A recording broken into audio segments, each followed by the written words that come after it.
Here to guide our examination of that history and that legacy is Elizabeth Fenn, Distinguished Professor of History at the University of Colorado-Boulder. She is the author of Pax Americana, the Great Smallpox Epidemic of 1775 to 1782, which I can personally recommend. It's a fantastic book.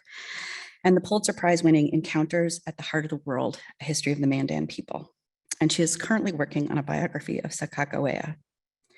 Professor Fenn is also a distinguished lecturer for the Organization of American Historians. Please welcome her to the History Forum. Well, thank you, Danielle, and thanks to the Minnesota Historical Society and the Organization of American Historians, and to you all for coming out here this morning.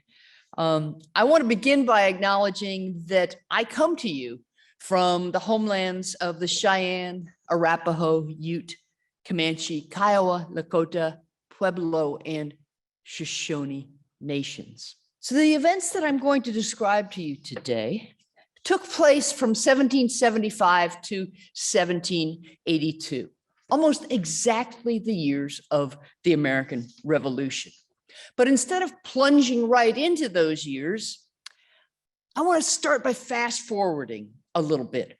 And I want you to envision the great British sea captain, George Vancouver, exploring the northwest coast of America in 1792.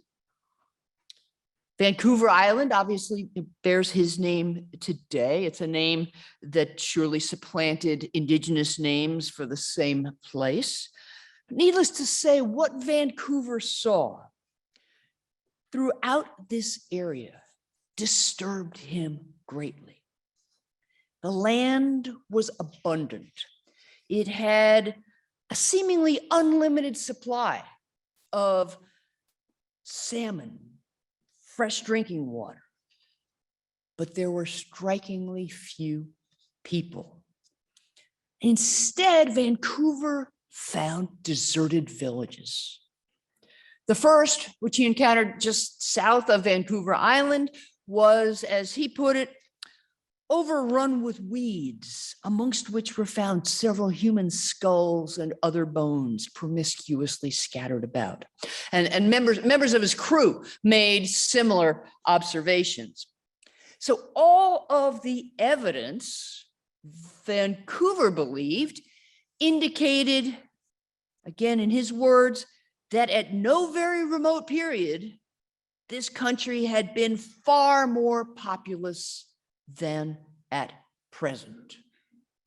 Now, in truth, even Vancouver and his men could not have known the scope of the problem that they had stumbled upon. There had indeed been a disaster. There's a disaster so vast that even its witnesses, even its victims, could not appreciate its extent. In the years from 1775 to 1782, as the Revolutionary War reshaped society and politics along the eastern seaboard, a very different cataclysm had shaken the entire North American continent. That cataclysm, huge and hideous, was smallpox. Now, before I plunge in this morning, we have a lot of people watching on Zoom, but we have some people present in person as well. Let me do a quick poll. Let me ask you all, just for a show of hands, how many of you have a mottled smallpox vaccination scar, probably on the upper? Oh man, we have an audience of senior citizens. I have one too. Right? I'm with you. But you can judge by that comment that the younger folks in the audience don't have such a scar. And the reason for that is that smallpox was dropped from the United States immunization protocol in 1972. So unless you're older or unless you've done military service more recently, you probably do not have a vaccination scar. And that is because the disease was eradicated from the world. It was actually eradicated in 1977, and then it was certified by the World Health Organization in 1979, and it was pronounced eradicated in 1980. So Smallpox is caused by a moderately contagious virus known as variola major. It's transmitted almost exclusively through human-to-human contact, usually through some sort of face-to-face contact with a sick person. The symptoms vary among victims, but they generally include headache, backache, fever, vomiting, malaise, followed by this painful and often disfiguring rash. Now, for victims whose rash turns inward, bleeding beneath the skin, death comes quickly. Such patients bleed from the eyes, nose, gums, other mucous membranes, and they endure a shorter period of suffering than many others. But in most cases, the pustules push through to the skin surface, as you see here. If the pustules remain discrete, if they remain separate from each other, the prognosis is fairly good. But if the pustules run together in what was called confluent smallpox, patients stand at least a 60% chance of dying. In all, the course of the disease takes roughly 1 month. And a typical case fatality rate, although it varied among populations, but a typical case fatality rate would be about 35%. So quite honestly, what we're living through right now pales by comparison. Now, victims are contagious from the onset of symptoms until the last scab falls off. And importantly, you are not contagious during this disease's approximately 12-day incubation period. Now, survivors are very likely scarred. In severe cases, they can be blinded by this disease, but they are also blessed. Having endured smallpox once, they are now immune and they will never catch it again. Now, some of you may be familiar with this man, Edward Jenner, and the story of his development of smallpox vaccination, which really I should call cowpox vaccination against smallpox. He developed this in the year 1796. If you're not familiar with the story, what took place here was that Edward Jenner was an English country doctor. And he had observed that milkmaids, girls and women who milked cows, seemed to not contract smallpox. And he speculated that this might be because of their exposure to cowpox. So he did an experiment. He did an experiment that would never be approved by an IRB board today. He found an 8-year-old boy. The little boy's name was James Phipps, who had never had smallpox or cowpox. And he scratched a wound into James Phipps's arm. And he implanted live pustular matter of cowpox into little James Phipps's arm. Wrapped it up. Little James Phipps developed cowpox, which is a very mild disease. Recovered from it, and then Jenner tried to infect him with smallpox. Yeah, I wonder how his mother felt about this. But he could not get the disease to take. And that was a revelation to the world. Jenner did this experiment in 1796, and he published his account of it in 1798. Now, the key is that before 1796, in the period that we're talking about today, vaccination was unknown. Jenner's procedure was unknown. Nevertheless, 18th century Americans had 2 weapons that they used to fight this disease. The first weapon was isolation, quarantine. We're familiar with that. The second weapon was something called inoculation at the time, but it's more properly referred to as variolation. You see the word variola embedded in variolation. And it's important to understand that inoculation or variolation, as used for centuries before Edward Jenner, was different from the vaccination that he developed. So variolation is one of those areas in which Africa and Asia were well ahead of Europe in terms of medical knowledge. Europeans did not learn about variolation until 1716. When they did, they got their knowledge from several places, including from an enslaved African named Onesimus, who belonged to the Puritan minister Cotton Mather in the city of Boston, Massachusetts. So Onesimus was a Coromantee. He was probably from the area of West Africa we know of as Ghana today. And what happened was that an enslaved person who had smallpox was actually more valuable than one who had not. And the reason for that is that smallpox is a disease that confers immunity. Once you've had it, you're not going to get it again, right? So an enslaved person who had smallpox was not going to contract the disease and die. So Onesimus was actually a gift to Cotton Mather from his congregation.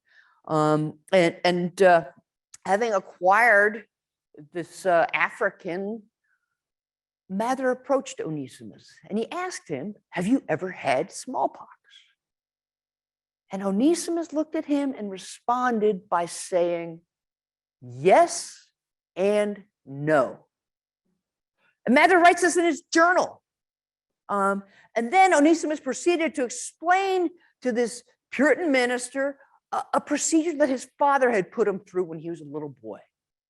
And his father had, once again, scratched an incision into Onesimus's arm, implanted live pustular matter from smallpox into his arm, wrapped him up, let him go through the symptoms of the disease. He had a very mild case, garnered immunity, survived, and lived into adulthood with immunity.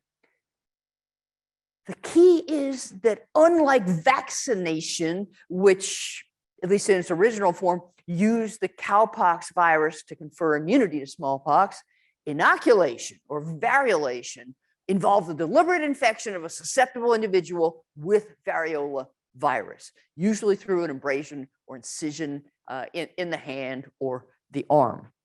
Now, when this is done, as you would predict, the patient comes down with smallpox, but inoculated smallpox is in most cases much less virulent than the so-called natural form of the disease. Survivors win lifelong immunity, just as they do from natural smallpox, but mortality is much lower. There is a catch. Individuals under inoculation do come down with smallpox. It's got like a 2 to 5%, case fatality rate, for inoculated smallpox. But they do come down with smallpox. So they are therefore fully capable of infecting other people with the disease and doing so in the natural way. So unless it's implemented under strict quarantine, this practice is as likely to start an epidemic as it is to stop one. And for this and for other reasons, variolation was extremely controversial in the English colonies. Now let's get to the topic at hand.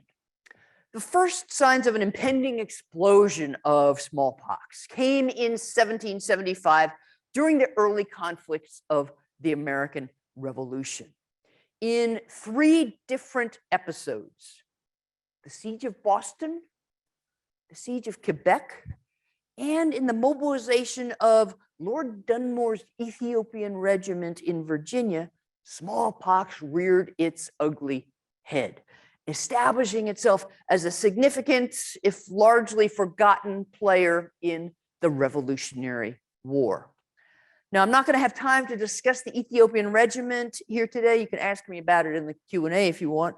But I will discuss the outbreaks at Boston and Quebec, which pushed General George Washington and his medical staff to make important policy decisions regarding smallpox control in the Continental Army.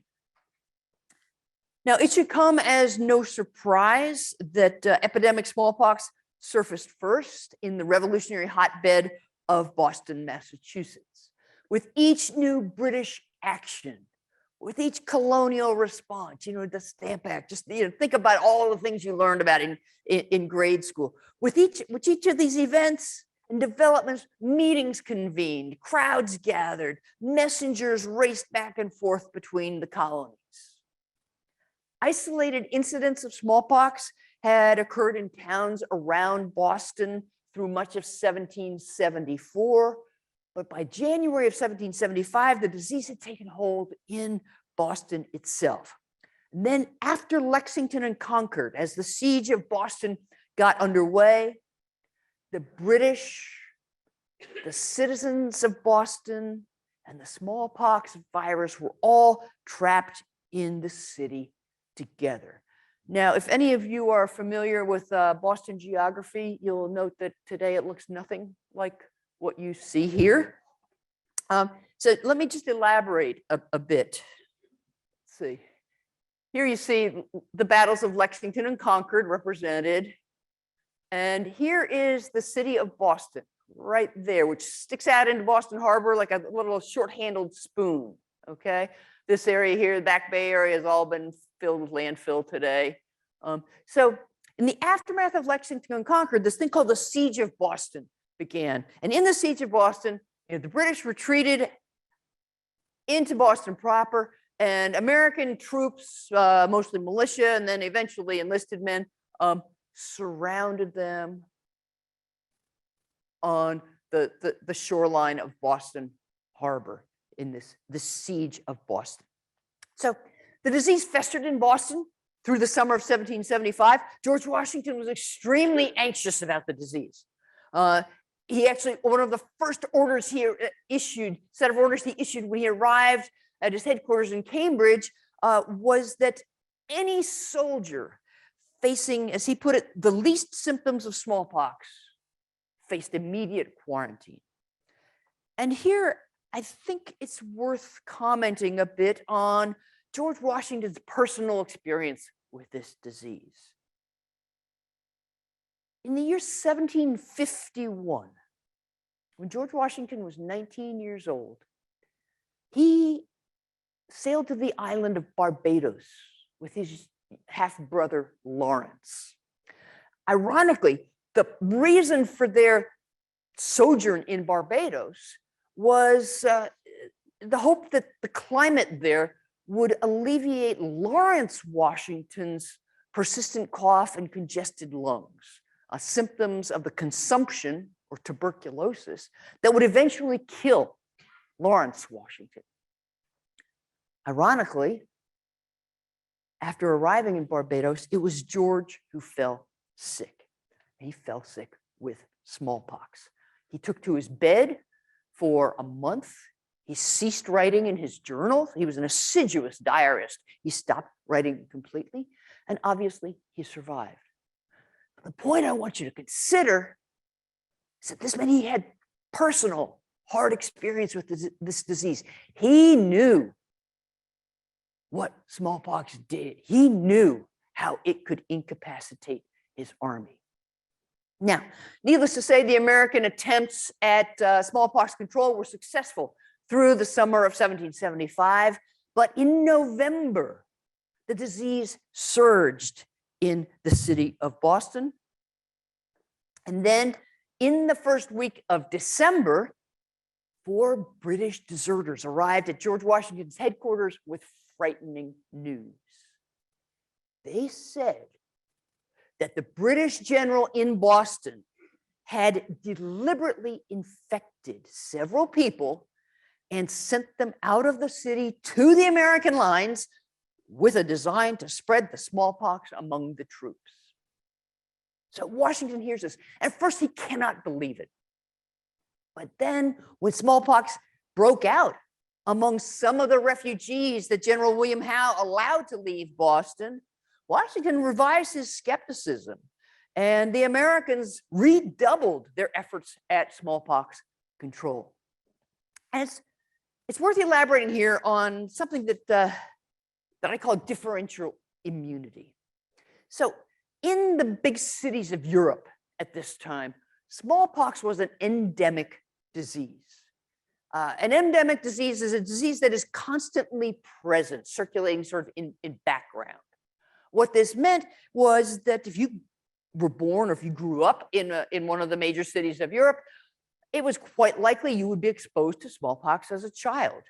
You would either die from it or you would survive with immunity in hand. What this meant is most British troops, or those at least from the big cities of Europe, were immune to smallpox. However, smallpox was not endemic in the Americas. So if you were born and raised in the Americas, odds were that you were vulnerable to smallpox. You did not have immunity as an adult. This is true regardless of whether you were Native American, European American, African American. If you were born and raised here, you probably did not have immunity to smallpox. Okay, so for the American troops at Boston, the efforts at smallpox control paid off. Although some individual incidents of smallpox occurred, the disease did not spread among American forces until after the British withdrew on March 17th, 1776. And then in the aftermath of the siege, people poured into Boston, essentially, adding fuel to the fire. The epidemic in Boston peaked in July of 1776 and did not burn itself out until September. I think it's no accident that it peaked in July of 1776. People are attending public readings of the Declaration of Independence. The world is afire at this point. So it eventually burned itself out in Boston in September. Now, there was no such good news farther north. In Canada, 1,900 American soldiers had besieged the British-held city of Quebec in the winter of 1775, 1776, the very same winter that their comrades in arms had besieged Boston, farther south. This was actually an attempt to bring a 14th colony into the rebellion. That phrase, the 13 colonies, just kind of rolls off our tongue today. We can't imagine anything else. Had this attempt succeeded, we would talk about the 14 colonies today. Needless to say, we don't. And the reason is that by the spring of 1776, these American troops, these 1,900 American troops besieging Quebec, were in terrible shape. On May 1st, 1776, 900 of these 1,900 American troops outside Quebec were sick, primarily with smallpox. And 5 days later, British reinforcements arrived, and the Americans panicked. They began a desperate retreat up the St. Lawrence River, in which even the semblance of quarantine disappeared. Men in the full throes of smallpox struggled through knee-deep snow right alongside others who had never had the disease. My pock had become so sore and troublesome, a soldier named Lemuel Roberts recalled, that my clothes stuck fast to my body, especially to my feet, and it became a severe trial to my fortitude to bear my disorder. So within days, the fleeing soldiers had begun arriving at Sorel, which is where the Richelieu River flows northward into the St. Lawrence. And here at Sorel, in a cruel twist of fate, American reinforcements began to arrive. And these reinforcements, again, they were like adding fuel to the fire. They're all vulnerable. These newcomers were almost all vulnerable to smallpox. Now, from Sorel, the retreat continued southward until the army eventually paused at a little island called Île Noire, which is near the north end of Lake Champlain. My eyes never before beheld such a scene, wrote John Lacey of Pennsylvania, nor do I ever desire to see such another. The lice and maggots seemed to vie with each other, were creeping in millions over the victims.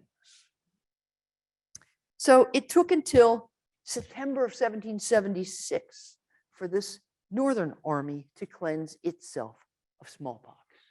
Today, the damage remains hard to assess. It's likely that smallpox carried away at least 1,000 men during the Canadian campaign. And returning American soldiers caused havoc of their own, launching outbreaks in Pennsylvania and Connecticut and elsewhere that lasted well into 1777. Now, by 1778, this disease that had been so explosive in the early years of the American Revolution briefly faded out on the eastern seaboard. Why is this?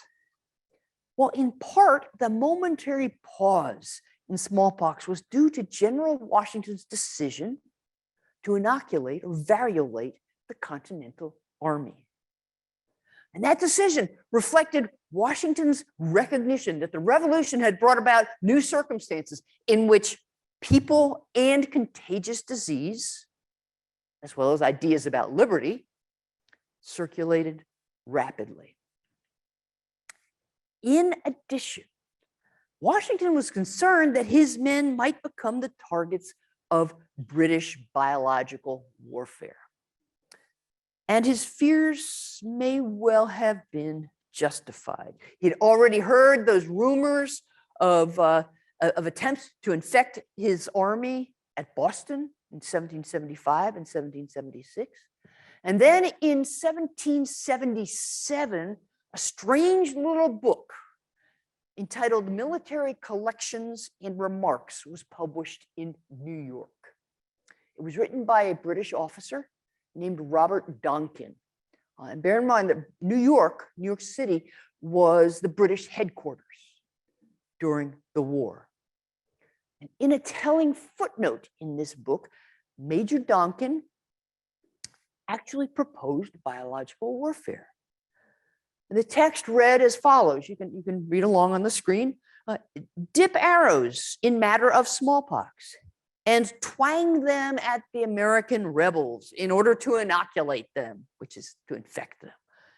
This would sooner disband these stubborn, ignorant, enthusiastic savages than any other compulsive measures. Such is their dread and fear of that disorder.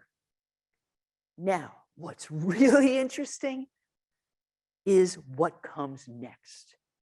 That footnote survives in only 3 known copies of the book. In all others, it has been carefully excised.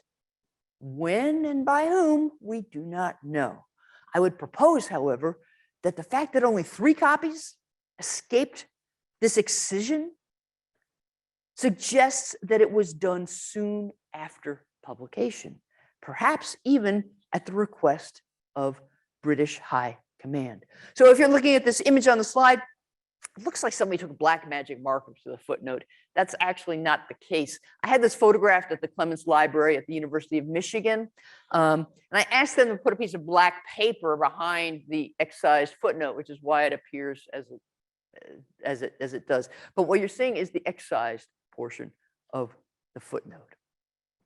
At any rate, quietly, beginning in the spring of 1777 and continuing through the next winter, the American forces went through variolation at West Point, at Morristown, at Valley Forge, at Alexandria, Dumfries, and Fairfax in Virginia. The procedure did not always go well for the troops, but quarantine at least seems to have been secure. In the years that followed, Washington's forces were much less vulnerable than they had been, but others were not. And as the Revolutionary War moved southward, so too did smallpox. By mid-October 1779, the disease had erupted among members of the Creek Nation in central Alabama. And soon thereafter, variola also reached the cities of Charleston, South Carolina, Savannah in Georgia. And in the 2 years that followed, it plagued the southern landscape right along with the war. Particularly hard hit were the enslaved African Americans who fled to freedom behind British lines as Cornwallis's army marched through the South. Cornwallis's march to Yorktown in Virginia may even have been marked by at least one attempt at biological warfare, as the British now turned their guns on desperately ill African Americans with smallpox.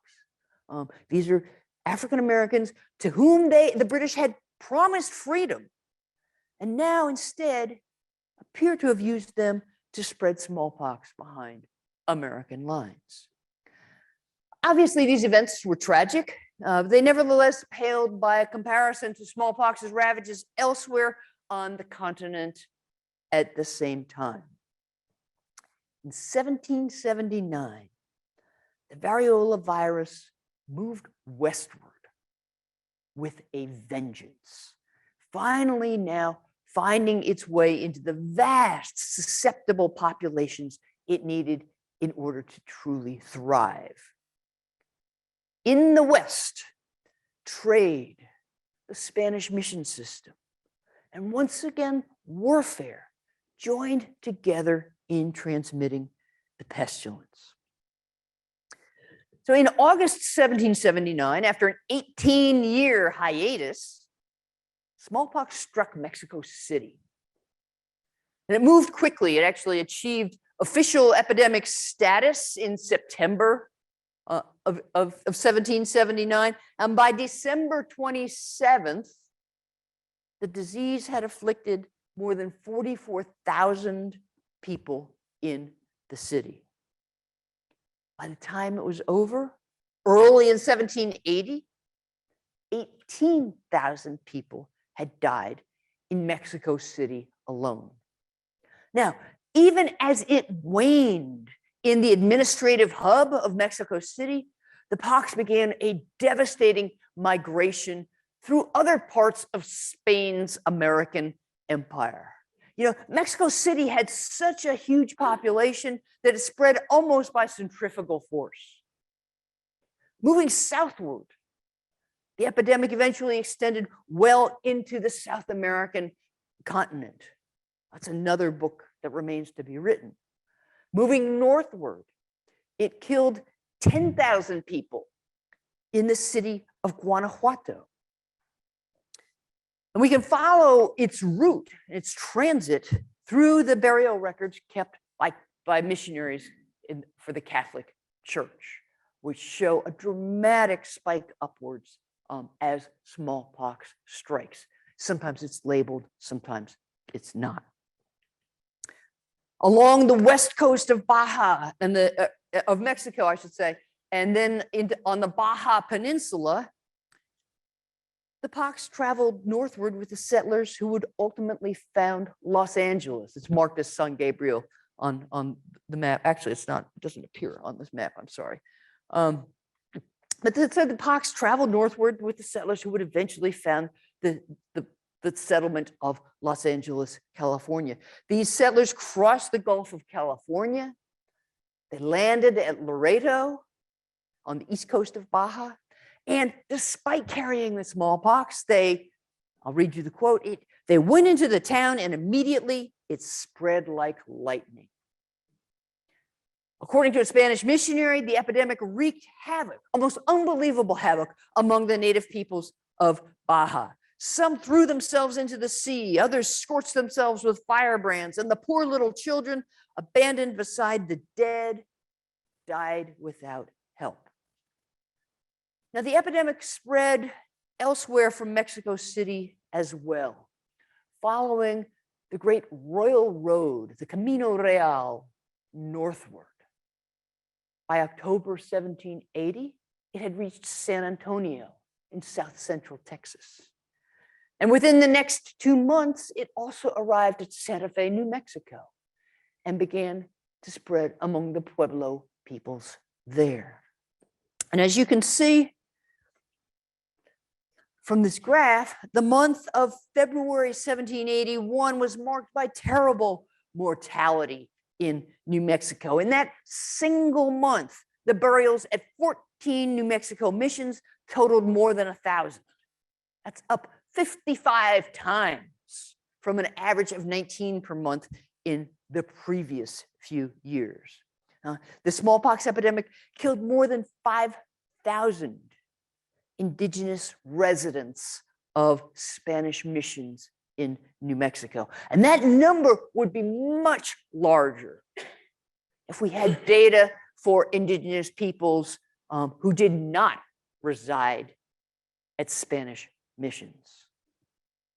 Now, documentary evidence dwindles almost to nothing in the plains and mountains north of New Spain's northern frontier. But one key piece of evidence survives. In 1785, just after the events I'm describing today, in 1785, the governor of Texas sent 2 emissaries into Comanche country, the plains of Texas, Oklahoma, eastern New Mexico. He sends these emissaries into Comanche country in order to propose peace negotiations. This followed an unusual period of several years in which the warlike, aggressive, belligerent Comanches have virtually disappeared from the view of the Spanish. When these emissaries arrived, the first thing the Comanches did was ask them if they had brought some illness that would bring death to their nation, since smallpox had struck them and 2/3 of them had died, from which had followed the total destruction of their nation. So this very important shred of evidence, I believe, may hold the key to the epidemic's ongoing spread northward. So Comanches were active horse traders, selling Spanish horses from the Southwest and from the Southern plains to a more northerly people called the Shoshones. Sometimes they would trade with Shoshones at a huge rendezvous on the Arkansas River in the south. But on other occasions, Comanches would travel with their horse herds 800 or 900 miles northward to Montana, Idaho, and Wyoming in order to trade. And there they exchanged horses for indigenous captives that they then carried south and sold in the slave markets of New Mexico. And it was this trade between Comanches and Shoshones that appears to have carried smallpox northward. For Shoshones and other peoples, the consequences were quite terrible. And we know this because of an account given to a Canadian fur trader by an old native man named Socamapi.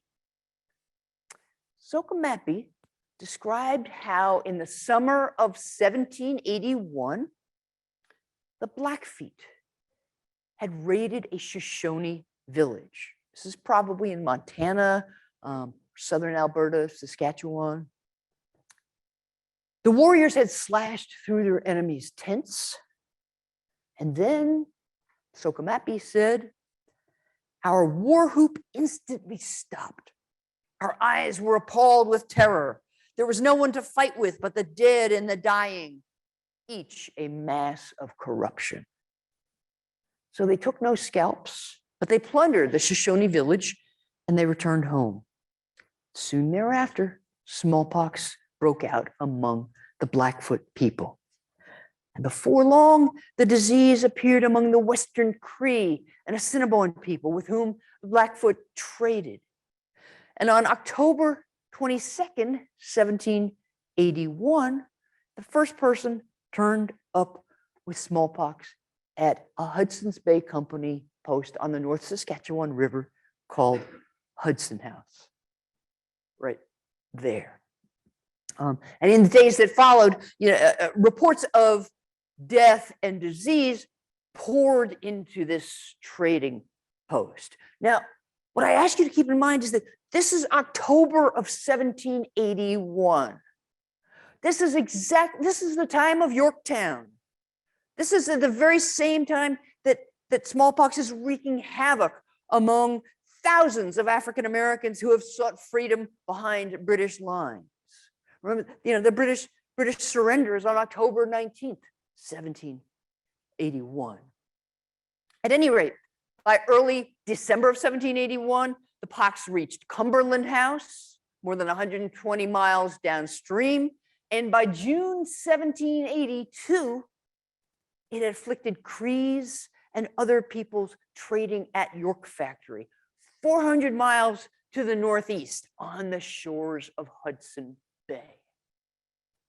Traders throughout Western Canada reported smallpox's impact in 1781 and 1782. So the trading houses of the Canadian Shield, like the missions of the Southwest, became deadly centers of contagious dispersal. Despite the fact that on multiple occasions, traders actually tried to mitigate contact between parties of sick and healthy natives. Now, other plains peoples further south, such as Mandans, Crows, Lakotas, Dakotas, were also affected. Beside the Missouri River, in what is now the state of North Dakota, Mandan and Hidatsa peoples most likely picked up the infection by way of Crow intermediaries who ferried horses and goods between these settled, I will say, agricultural tribes and Shoshones on the edge of the mountains. So Mandans and Hidatsas and Arikaras to the south are agricultural people. They have permanent villages, and Crows service them with horses they acquire from Shoshones. Now, as the epidemic raged among Mandans and their neighbors, a combined party of Cree, Assiniboine, and Ojibwe warriors from Canada attacked them. The attacking party met with little resistance, instead finding Mandan and Hidatsa earth lodges filled with dead bodies, and they could not withstand the stench arising therefrom. So the attackers then carried smallpox home to Lake Winnipeg, where it decimated their people. Now, it's worth pointing out here that Crees, Assiniboines, Ojibways were not the only ones attacking Mandans and their neighbors. Everybody loved to attack these agricultural tribes. They loved to attack them because of their abundant supplies of horses, corn, and guns, because of their permanent locations. But attacking these villages in 1781 had deadly consequences. Now, this was also the time at which the expansionist Lakota and Dakota peoples were pushing westward out of this area here onto the plains, pushing westward out of Minnesota. And these peoples also appear to have picked up smallpox through their attacks on Mandans and Hidatsas. We know this because of archaeological evidence, and we know this because Lakota winter counts indicate that the tribe suffered from smallpox over 2 successive years. And some of you may not be familiar with winter counts.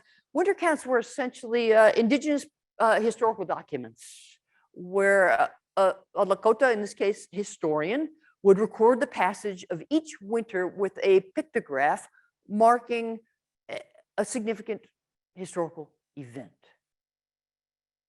And here we see 2 successive years in which smallpox afflicted Lakota peoples.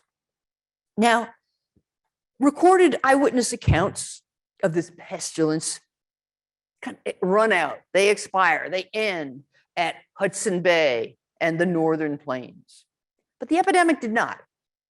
At some point, and by some means, it struck the Northwest coast, where George Vancouver and others observed its depopulating effects. That's where we started out today. So the first account on the Northwest coast, and bear in mind, this is all after the fact. These are all accounts that come, of scarred natives and accounts that come after smallpox has wreaked its havoc. So the first account shows up in the written records of the Northwest in 1787, when a ship's captain named Nathaniel Portlock spotted what he expected to be a large Tlingit village on the coast of Southeast Alaska. When Portlock landed, however, he found that only 9 people lived there, and that the adults bore the marks of smallpox. And an animated old man described to Portlock the excessive torments he endured whilst afflicted with the disorder that had marked his face. So similar accounts can be found in at least a dozen different journals kept on multiple voyages to the Pacific Northwest from 1787 to 1795. These are all after the fact accounts, usually of smallpox scars among the coastal peoples. So it's clear that smallpox did indeed strike the Northwest coast in the late 1700s. It's not clear exactly how or when it did so. And there were, in fact, several possible routes by which smallpox could have reached the Northwest coast in the late 1770s or 1780s. One possibility is that the source was Russian. By the late 1700s, Russians sailing east from Kamchatka had developed a very active and brutal trade with the natives of the Alaskan coast and the Aleutian Islands. And smallpox had wreaked havoc across Siberia and the Kamchatka Peninsula in 1768. In my view, this is the least likely scenario, among other reasons, because the timing is too early. Now, a second possibility is that the virus was carried to the Northwest coast by one of several European voyages to the region in this period, Spanish voyages departing from San Blas on the west coast of Mexico are particularly suspect. But here again, the evidence is less than convincing. We had no accounts of smallpox on shipboard for any of these voyages. So what is most likely, I believe, is that smallpox came from inland regions in 1781 or 1782, probably by way of the Columbia River. Many 18th century visitors to the Northwest commented on the extent of native trade inland. Some even suggesting the coastal trade actually extended to the Mississippi River and to Hudson Bay. And that is not far-fetched. Now, in addition, archaeologists have found seashells from the Pacific in Idaho at the very origins of the Columbia River, along the Snake and Salmon rivers, and in the Beaverhead Mountains, even on the upper Missouri River. The headwaters of the Columbia, the Snake, the Salmon, the Beaverhead Mountains, this was an area frequented, and this is important, by Shoshone peoples. So in the Northwest, as on the Northern Plains, I believe that the Shoshones probably hold the key to explaining the epidemic's spread. Okay, now we have connected a lot of dots, but that's probably not the right metaphor to use here.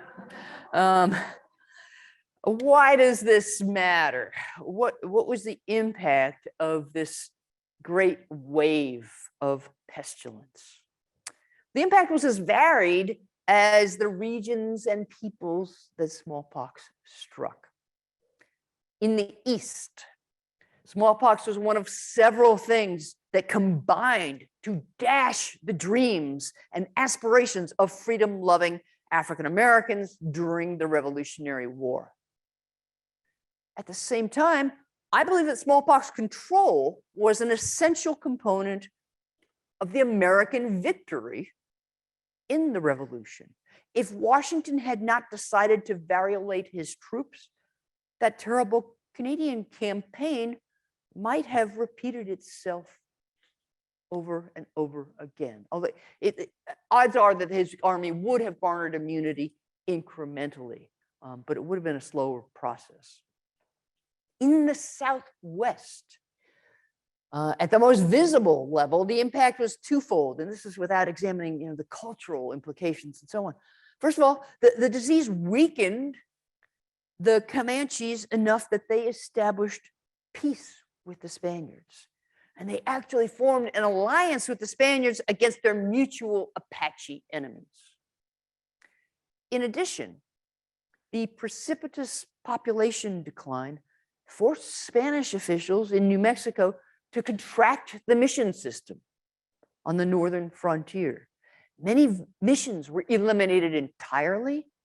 Others became mere visitas, periodically serviced by visiting missionaries. In Canada, at York Factory, which is the Hudson Bay Company's largest post, the trade dropped from approximately 26,000 so-called made beaver. Made beaver was sort of the Hudson Bay Company's currency, if you will. The trade dropped from 26,000 made beaver in 1781 to roughly 13,000 made beaver the next year.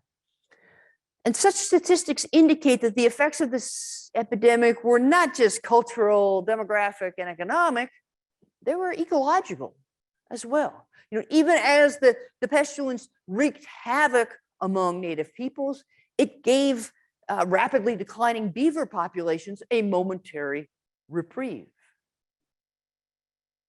Now, on the northern plains, the Missouri River agricultural tribes who lived in these densely populated permanent villages suffered far more than their more nomadic, westward moving Lakota enemies who ranged widely in small bands. And in the aftermath of the epidemic, Lakotas easily overran Mandans and Hidatsas to become the dominant tribe of the northern plains that westward moving Anglo-Americans would encounter in the 19th century. And finally, and this is related to what I just said, the events that I've described indicate that by the time these Anglo-Americans arrived in the pristine West, it in fact was not pristine at all. Thank you. Well, I've read in some history books that the French were here in the 1500s, and there were so many Indians on the East Coast that they thought it was a too violent continent to come to. And so they didn't settle in North America, which by the time the English got here, that the smallpox had wiped all those settlements out. And what the English found was villages with cornfields and homes and skulls, and the cornfields were all weeded up and no people were there. So somehow smallpox must have been in the 15th and 16th century to make it possible for the English to come here. Yeah, absolutely. One of the most interesting things about studying epidemic disease is it reveals connections of across people, regardless of their race or origins. So this first smallpox epidemic to afflict the mainland North America occurred in 1521. It was an epidemic that assisted Hernan Cortez's conquest of the Mexica, or Aztec people in central Mexico. Thereafter, over the next century, there were multiple repeated epidemics of many kinds. They're sometimes hard to identify in the historical record that swept north out of Mexico and then into North America. And it's very hard to track these. Archaeology is beginning to reveal, some possibilities. The Mandan and Hidatsa people experienced a sudden population collapse, we know by virtue of archaeology, in the late 1500s. And again, we cannot tell for sure what caused this collapse. It could have been drought. There's some evidence of drought. It could have been disease. Some people speculated a disease of hantavirus actually swept North America in these years too. I suspect that it was probably an infectious disease like smallpox with an extremely high case fatality rate to cause a collapse of that kind. And you're right in addressing, we've got Thanksgiving coming up, right? The famous pilgrims settled on the site of a Patuxet village that had been wiped out by a scourge. We do not know what that scourge was. Some people have actually speculated that it might have been bubonic plague, but it was by robbing Patuxet graves and planting in abandoned Patuxet cornfields and surviving by way of Indian produced foodstuffs, offered by local natives, not Patuxets, that the pilgrims managed to survive. I just wondered if there were efforts at the same time to do any inoculation of the general population outside of the army. Yeah, good question. So usually it differed by city. Just as we see different regions of the country responding differently to coronavirus today, different regions of the Anglo-American settlements also responded differently. So Philadelphia was notorious for its lenience. People would go to Philadelphia, be inoculated, they'd circulate in public. Philadelphia was also known to be a very dangerous place if you were not immune to smallpox. And through much of the 18th century, at least after people became aware of inoculation, they would go to Philadelphia to be inoculated. Other places would ban inoculation, typically unless an epidemic erupted. And then the ban would be lifted and there would be mass inoculations. I know of no coerced inoculations among the general population. It was really controversial. I mean, it was controversial for one thing, it was considered to be a violation of God's will, in Puritan Massachusetts, especially. But the other thing is, inoculation was expensive. So people like Thomas Jefferson could afford it, right? But if you were poor, you couldn't afford it. Plus, it took a month of your time. You'd have to abandon your farms, your planting, your work, and your family for a month or so at a time to do this. And as a consequence, we see reluctance and perhaps the seeds of anti-vaccination among the poor who cannot afford this process and who are put at risk by well-to-do people getting inoculated, having a mild case that then leads them to circulate and possibly infect poor working people who can't afford the procedure. Okay, so your epilogue in the book discussed the impact on tribal populations across the continent, especially in 1781 to 1782. Was there a period where smallpox was weaponized specifically and used against Native populations? So the question is in the epilogue to the book that I wrote called Pax Americana, same title as the lecture. I discuss with some numbers about the various Native peoples who were affected by this epidemic. And the question, though, is whether there was a time at which smallpox was weaponized. The answer is yes. I mean, not just, I mentioned the accounts of it possibly likely being used against American troops, but it was definitely used against Native peoples. The episode for which we have the best evidence, single episode for which we have really damning evidence, took place in 1763 in the aftermath of the French and Indian War, when a native Odawa leader named Pontiac led an uprising against the British, who had defeated and supplanted the French in the French and Indian War.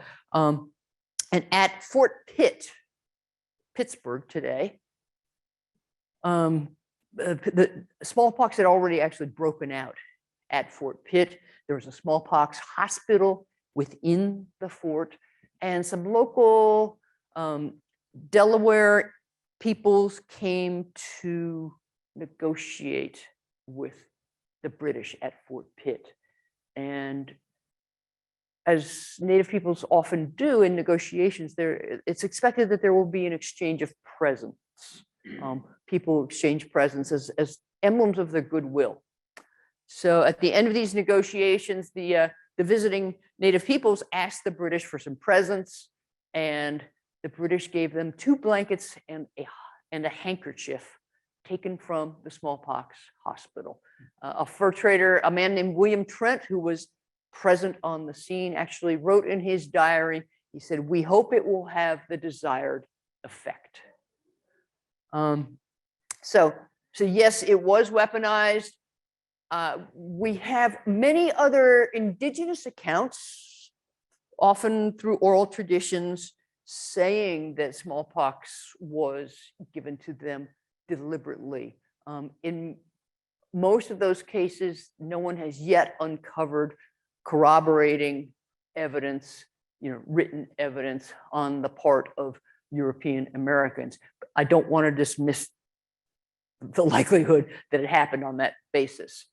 We do have many indigenous accounts in which they believe smallpox was deliberately given to them beyond that 1763 incident.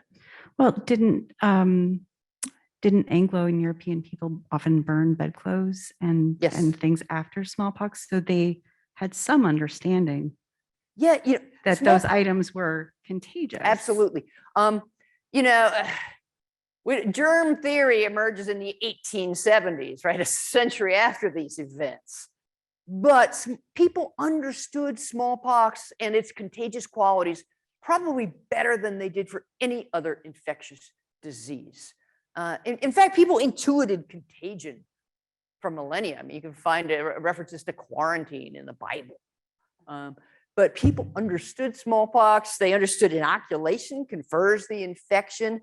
And they did indeed burn clothes suspected to have been infected with smallpox. They implemented quarantine. They understood its contagious nature, even if they did not understand the mechanism. I mean, we're not going to see viruses until electron microscopes, right, in the 1930s. But yes, they did understand contagion, with at least as regards smallpox.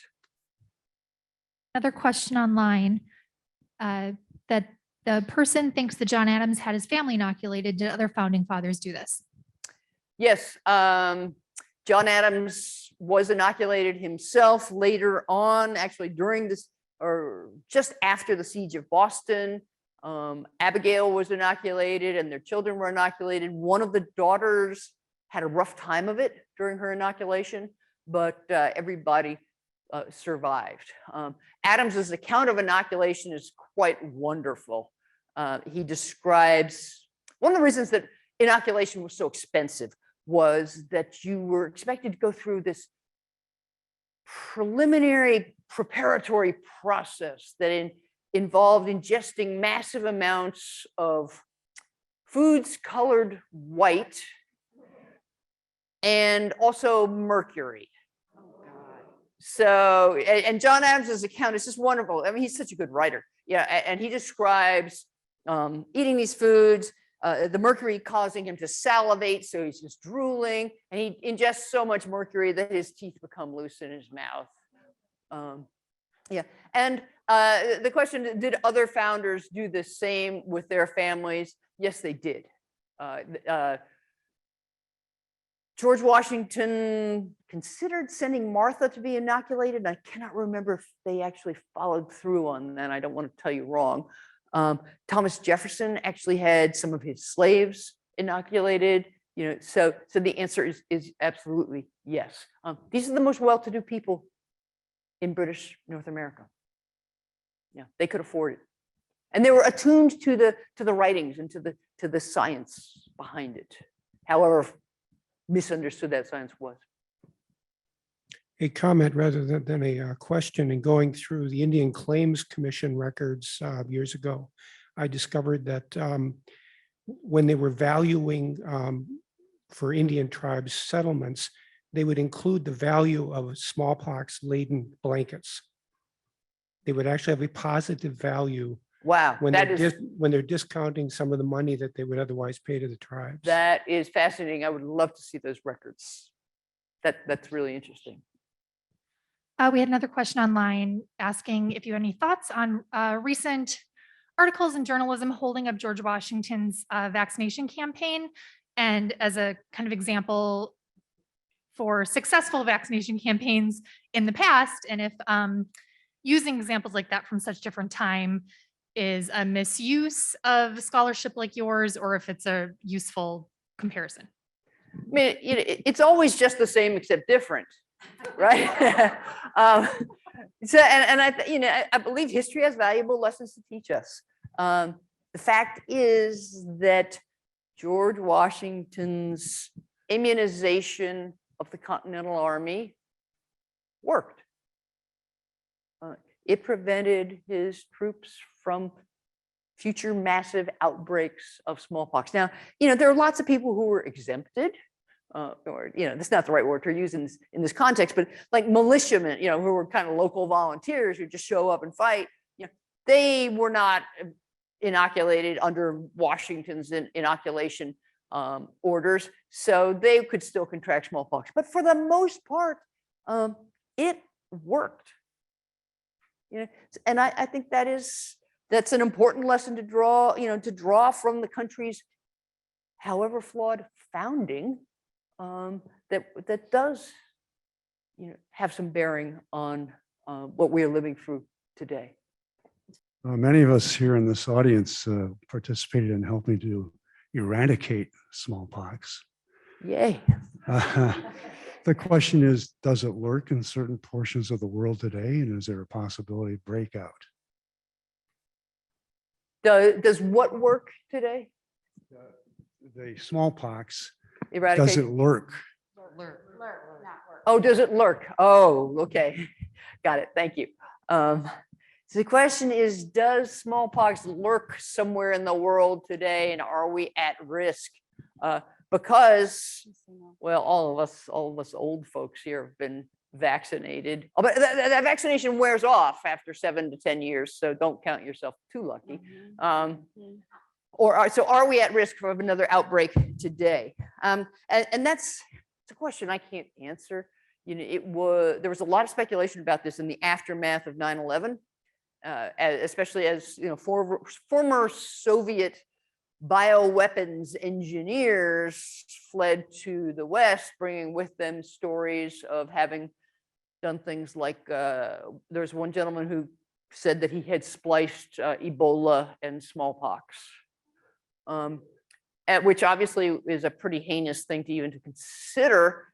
But the question is, does that virus replicate once it's spliced? I mean, it's maybe easy to do the engineering, but can you create a viable virus? The fact is, we do not know whether vials of smallpox remain unnoticed or hidden in freezers somewhere in the world. And to that extent, we are at risk. I'm not real worried about smallpox right now. I'm more worried about the next emerging disease, whether it's influenza, another coronavirus, or something else. Yeah, it's an interesting question though, and God, I'd have to be privy to all kinds of CIA information. I just tell myself they're just in those 2 labs. That's where they are. and someone's watching them all the time. You know, Last they question. found a vial a few years ago in the freezer in, you know, Bethesda or something they hadn't been aware of. Oh. Yeah. Ruining my story. Last question. So they didn't have Merck or Pfizer then. So how did this inoculation happen? Was it just doctors cutting these sores open and putting Yeah. them on other people? Is that how it? That is, so the question is, what's the process without Merck and Pfizer and Moderna in the mix? The process evolved. It's a good question. The process evolved so that eventually, in something called Suetonian inoculation that began in the 1760s, inoculators learned to collect their smallpox material, their pustular matter, from a mild case of the disease. So they'd find somebody with a mild symptoms of smallpox, scrape up the pustular matter, and implant it in the person being variolated in the hopes of causing a more mild case of the disease. But yeah, that was exactly the process. The other question I have, wasn't Benjamin Franklin opposed to inoculation? Initially, he was until his son died of smallpox. Then he changed his tune. Yeah. Thank you very much, Thank you. Professor Fenn.